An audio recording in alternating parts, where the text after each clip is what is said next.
I just had to do this video because battery life on the Galaxy Z Fold 8 is super impressive. 10 hours plus of screen time. I spent over 4 days with the Galaxy Z Fold 8 and I have quite a few thoughts.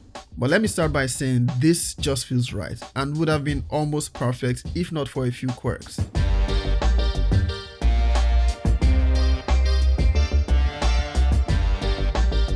Since my first hands-on experience with the Galaxy Z Fold 8, I've been using it as my daily driver for the past few days. I switched over from my Galaxy Z Fold 6 and made this my primary phone. I toured London with it, took plenty of photos, put it through proper everyday use and tried to see how well it could adapt to my needs. And my use case is quite simple. I love everything tablet-style foldables have to offer, just not the bulkiness that usually comes with them.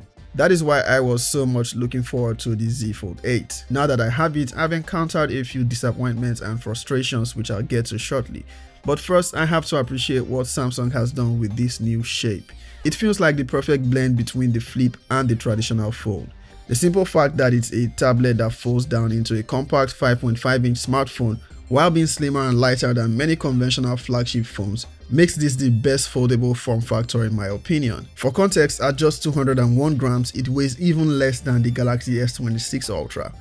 Just so you know, Samsung is not the first manufacturer to produce a foldable with this form factor. We've seen it with Huawei, we also saw it with the OG Pixel Fold, Oppo's Find N, and even as far back as Microsoft's Surface Duo. So the idea that they copied this form factor from Apple, who is only rumored to release one, is kind of a stretch. What makes this more interesting is not just the fact that it's the smallest or lightest, it is the one that becomes globally available and accessible to most regions across the world. I've always been drawn to this form factor, and as someone that really fancied the OG Surface Duo from Microsoft, this now feels like the duo successor we never got from Microsoft. This is one of those devices you need to hold properly to understand the appeal.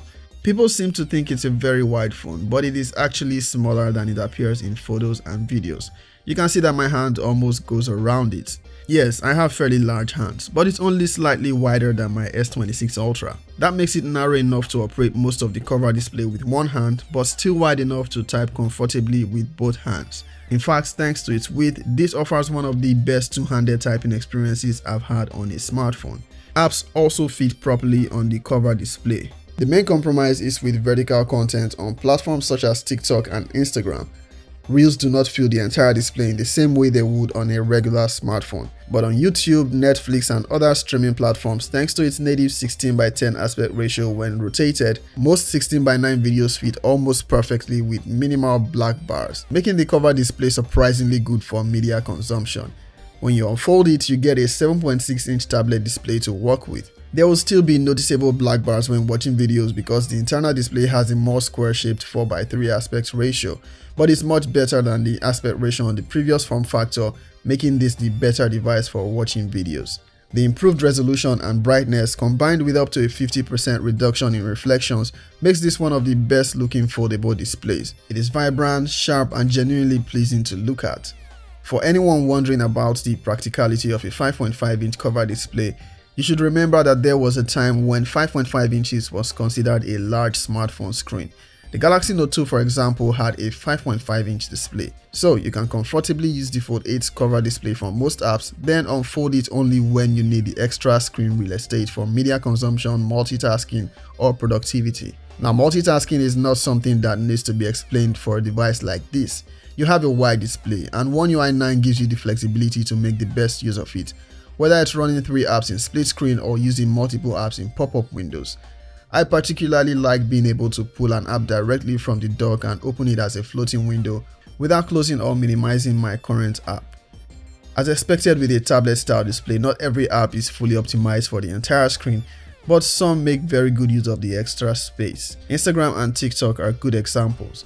You may not watch Reels in full screen, but the apps take advantage of its full width. With TikTok, the comments open on the right side, making it easier for you to read them without obstructing the content. Reading articles, documents, and other written content on this display is also excellent.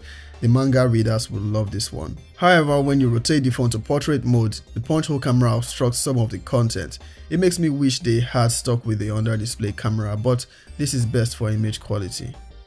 I like how One UI lets you customize the cover and internal display separately.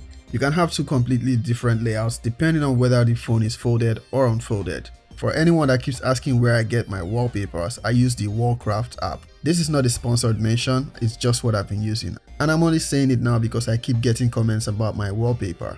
Now, about those quirks and frustrations I mentioned earlier. One of my major frustrations with the Z Fold 8 has to be the lack of a flex mode.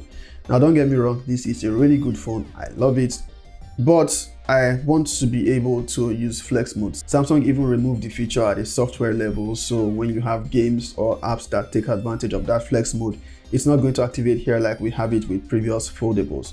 I did notice that if you've had it closed for a while, it tends to stay a little bit past 90 degrees, but after some time it goes flat. So its comfortable spot is just about 90 degrees.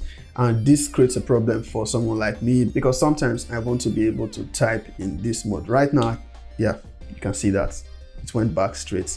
So that's a problem. And also sometimes you might want to just prop your phone on the table and watch videos like this, but you can't do that. The only other way to prop your phone in flex mode and watch videos is if you are using the cover display like this, which is okay, but the lack of that flex mode deprives us of that level of convenience. Another frustration is the lack of a telephoto camera. That's something I rely on. I use that a lot. I should be able to zoom up to at least 5x and get good portrait shots. You could say this is a productivity device and cameras are not supposed to be one of its strongest features, but I think just one more telephoto camera would have been better. Personally, I prefer a telephoto camera over an ultra-wide camera. That's just personal preference. And another thing I wish it had is the S Pen. Imagine having the S Pen work even if only on the cover display. This would have been a major selling point. Now imagine this, the Z Fold 8 with S Pen support, maybe a telephoto camera. It doesn't even need to have 200 megapixel main camera and flex mode support. Perfect device. I would not even need the S26 Ultra. But then smartphone manufacturers, of course, will not give you all the features in one package. For some reason, they always have to split it across different devices so you can buy different ones. So you have this one and you have an S26 Ultra if you want the S Pen. But all in all, it's a really good device. Performance on the Z Fold 8 has lived up to expectations so far. The Snapdragon 8 Elite Gen 5 provides all the power needed to keep the phone running smoothly, and interestingly, I have not experienced this heating abnormally even when I use the cameras extensively. And that is impressive considering how slim this is. I've received several questions about gaming on the Fold 8, and I'll say the internal display is excellent for that. You can still game on the cover display if you prefer, but the large internal screen provides a much more immersive experience, and thanks to its flagship processor, it should comfortably handle virtually any mobile game you throw at it. The games I have installed here are Call of Duty Mobile, which I'm playing at ultra frame rate 120 FPS and very high graphics, and Tomb Raider at max graphics settings. You can install these games from the Play Store. With the Z Fold 8, Samsung has upgraded the charging speed to 45 watts, while wireless charging now reaches 20 watts. It also has a larger battery than the Fold 7.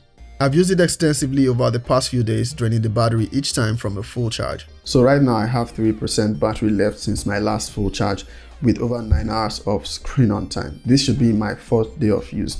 I'll add a screenshot of the battery stats so you can see the details. On my first day of use, while it was still studying usage patterns, I got just under 6 hours of screen on time. The next day I got under 7 hours of screen on time, and by the third day I got at least 8 hours of screen time. 1 week later. 10 hours plus of screen time. Never have I ever gotten battery life this good on any flagship phone I have reviewed. It is currently just 1% of battery left, so it might go up soon. But over the last 24 hours, I've been using this on a single charge and I've gotten over 10 hours of screen time. Yeah, it finally went off. That is over 24 hours of use, 10 plus hours of screen time. So it's safe to say this can comfortably give you upwards of 8 to 9 hours of screen time if your use case is anything like mine. You might get a bit less than that on days where you use the cameras a lot or maybe you use it heavily, but for average use they should easily do 8 hours of screen on time. With the Fold 8, Samsung finally switched to silicon carbon, which we've been asking for, and they improved the battery capacity to 4800 mAh. The Galaxy Z Fold 8 might not have ultra cameras, but I like the fact that you get the same video features as the Ultra. You can record in log, HDR and APV, and you also get horizontal log stabilization. The most interesting new feature we get here is my fan cam. You can record yourself or someone else within a wide shot, then use Galaxy AI to identify that person and automatically create a tighter, properly framed video around them. You can do this from the gallery. Just tap the Galaxy AI icon. It identifies subjects in the frame.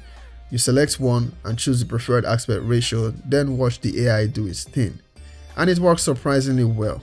It works best when you record in at least 4K or even 8K. That way the software has more detail to work with when cropping into the image. I took the Fold 8 into London, hung out with amazing creators, touring different locations and capturing photos throughout the day. So I had plenty of opportunities to test the cameras in different environments. One thing you have to keep in mind while using the Z Fold 8 for photos is the fact that thanks to its small size, your hands might get in the way of the shot sometimes. So the hand placement while taking photos might take some getting used to. The widescreen takes advantage of the dual recording mode, and with the cover screen preview enabled, the person on the other end can see exactly what is being recorded or captured. Looks good, but you can only do this in full HD, you don't do 4K. One of my favorite things about foldable cameras is that, as always, thanks to the cover display, you can use the rear cameras as a selfie camera. Currently shooting 4K, 30 or 60 FPS, I have to confirm. But 4K using the rear cameras like a selfie camera. Perfect for content creation, vlogging, whatever. Its 50MP rear cameras do a good job with photos, whether you're shooting with the main or ultra wide. Since there's no dedicated telephoto lens, you only get digital zoom up to 10x. It is usable, but I would recommend stopping at around 4x. Anything beyond that will not look great. Overall, the photos are vibrant with plenty of detail and pleasing colors. The two dedicated selfie cameras are both 10 megapixels and also perform well. The camera on the internal display has a wider field of view, while the cover display camera provides slightly tighter framing. The Galaxy Z Fold 8 or Z Fold 8 is an interesting device and easily my favorite device in a really long time. I've really enjoyed using it and I'm going to be holding on to this as my main foldable device. I'll be looking forward to seeing what Samsung will do for the next generation of the Z Fold 8.